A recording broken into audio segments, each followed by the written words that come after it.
Kim o? Sevdinki. Vay. Ya acep tutulanmadın mı toku pokudan? Küçük getimem manamızı da mayıdan. Ya Ufkan biz yetip olduk. Aka siz köz tutgan bey noç narsa otdi? Vay ben köymesem buludu o ne sen ne? Başka koşulan közde. Aka mani köymisiniz armanda kalırsınız cuma. He.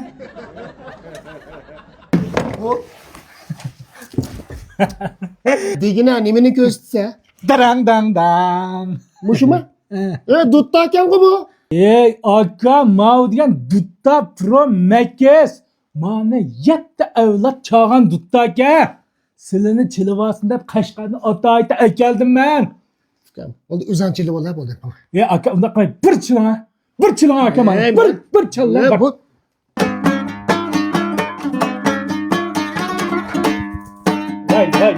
Vay aka hey. Sizlardagi talant, sizlardagi istidat, sizlardagi iqtisod, sizlardagi muzika, sizlardagi botanika, matematika, fizika, sizlardagi melodiya, sizlardagi klimakteriya. Baldı la. To'xtang aka. Eski xotinni aramısın, sorun quruq qamısın deydi. Dik ben şu anda göçte kırmaz salayma. Hey, ben şu anda göçtü kendimi yok. Ya ben qarab bakay, baş Murat ustaqallasın çıqqaldı. Bu Ben şu anda at kişiyim, kalı kişiyim, toğu kişiyim. Hepsi savattim. yok aşkıpsa. Boz menimi silip etmeysen. Akaylık didar ganimet diyen çılağa. Acayip amrak maaştın. Makul. Çeprey. Bul üçün sayraşka Gülzar ganime İnsan üçün hayata Dost yar ganime Akka bugün sorun gazel kızıydı qanday turdi. Dik kichik olacaktı, dört aç kayma. Öyle saqlaq qo'yga araqlarimiz bağlı ya. Dedim ha bu. Senin arakçılığa yerin mi bu? Ama ne girip sen şişe adaş? Qapman aka, qapman. Elaka Qizilgul qurayda nurg'un xatlar degan shuni bir aytib turing. Ay oldu ya nakş etmeyin ben. Vay Bir zihoyga.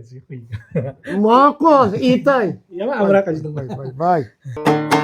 Kızılgül raydu yazgan hatlarım Amerim ketini bağlı yazganım Aka. Qizilgullar isingiz kelyapti-da. Nima? İkisi ya. Nima tayya? İkisi empay. Şu nima empay? Asla qilasiz adam qizil. Sorun rami qilamdi. Tur koyduk ya bu tutuşkun acı. Ya dadandak adam gibi nima jürese va goy. Kopet çıkava bana merez. Bana. Şunsay at dema. Ma ditti ablam. Bunu sen çıkıyor musun? Ma. Eden bulmaydıgan merez. Acep doydurup etti ama goy. Akıl. Mücezon sen başkana. Xotinlar shu yerlik boshni og'ritmaydi. Bak bu şimdi öyle sanırım.